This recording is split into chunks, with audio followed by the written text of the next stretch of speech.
ಶ್ರೀರಾಮನವಮಿ ಹಬ್ಬದ ಅಂಗವಾಗಿ ನಾನು ಕೇಳಿರುವ ಒಂದು ಸಣ್ಣ ಕತೆ ನಿಮ್ಮ ಹತ್ರ ಹಂಚ್ಕೊಳಕ್ಕೆ ಇಷ್ಟಪಡ್ತಾ ಇದ್ದೀನಿ.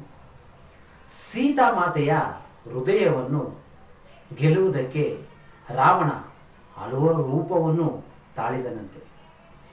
ಎಷ್ಟು ರೂಪವನ್ನು ತಾಳಿದರೂ ಸೀತಾಮಾತೆಯು ರಾವಣನನ್ನು ಒಂದು ದಿವಸವೂ ತಲೆ ಎತ್ತು ನೋಡಲೇ ಬಂತೆ.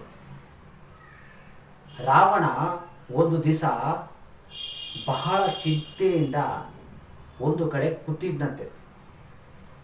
ಆಗ ರಾವಣನ ಸ್ನೇಹಿತ ಬಂದು, ರಾವಣ, ನೀನು ಇಷ್ಟು ರೂಪವನ್ನು ತಾಳಿದರೂ ವೇಷ್ಟಪ್ಪ.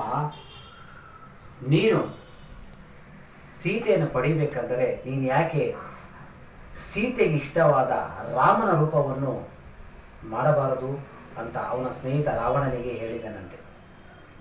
ಆಗ ರಾವಣ, ಸ್ನೇಹಿತ, ನಾನು ಎಷ್ಟು ರೂಪವೂ ತಾಳಿದರೂ ನನಗೆ ಒಂದು ದಿವಸವೂ ಬೇಜಾರಾಗಲೇ ಇಲ್ಲ.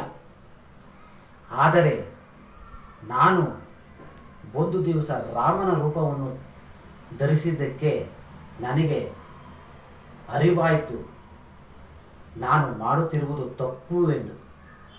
ಆಗ ರಾವಣಿಗೆ ಅರಿವಾದಿದ್ದು ಸ್ನೇಹಿತನಿಗೂ ಅರಿವಾಯಿತು. ಯಾಕೆಂದರೆ ರಾವಣನೇ, ರಾಮನೇ. ಜೈ ಶ್ರೀರಾಮ್, ಜೈ ಶ್ರೀರಾಮ್, ಜೈ ಶ್ರೀರಾಮ್.